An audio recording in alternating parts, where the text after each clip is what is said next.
Hello leaders of tomorrow, back at you with another video.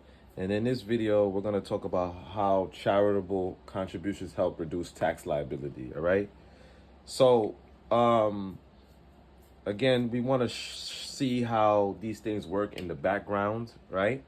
When it comes to doing taxes. So I'll give you more of a demonstration. So in a scenario like this, let's say, you know, you made a lot of donations. Let's say you made a significant amount of donations within the year.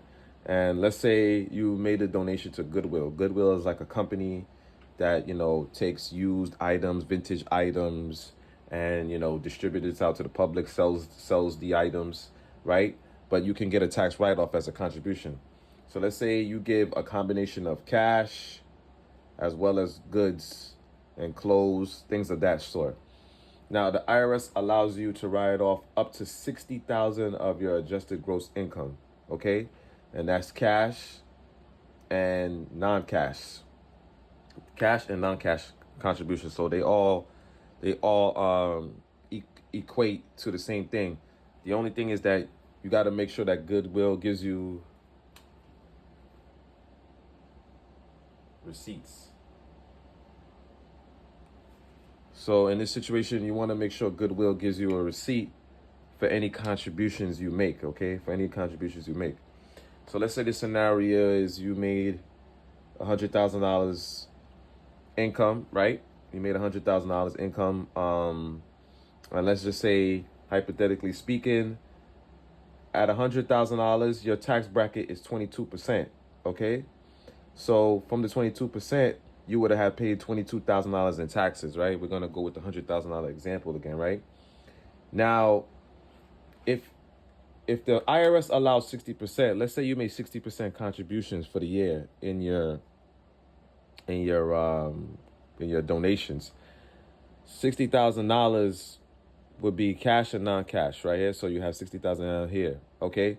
In order to claim the $60,000, right, the contributions must be itemized. It must be an itemized deduction, not standard, because $60,000 goes over the 14,600, okay? Way over. So you have to itemize these deductions, okay?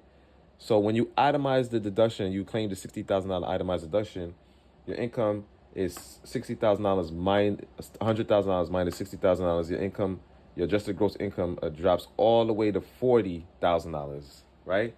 Now you drop, because you go into the $40,000 adjusted gross income, you now drop to a lower tax bracket, which is $12,000, which is 12%.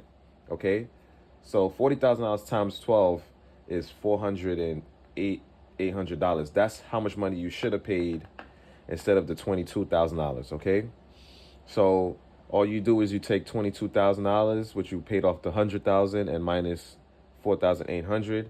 And your tax refund is $17,200. Okay, so you paid $22,000, but you're getting $17,200 back, because why?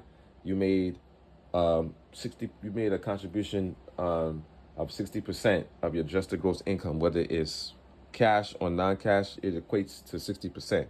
So this is how this could benefit you, right? Giving contributions to charity, and you having a receipt, because if you can actually, let's say you have a lot of goods that you want to give away, let's say you have a car you want to give away or whatever, you can give those things away, get a receipt for them, and you can actually reduce your taxable income and get $17,200 back. You're basically getting more than 3/4 of your money back that you paid from the $22,000. So this is how charitable contributions reduce your tax liability, guys. And remember, you have up to 60% of the adjusted gross income.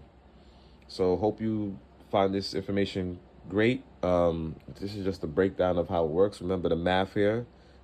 Once you minus the $60,000, you automatically drop to a smaller tax bracket because of your salary is lower. Okay. Anyway, guys, that's the video for today. More information on your way. I'm the founder. My name is Asher Celestine. I'm the founder of AC Tax Help. I help individuals file their tax returns. If you need help filing, just hit me on TikTok in the bio or YouTube in the description. All right, guys. See you guys later.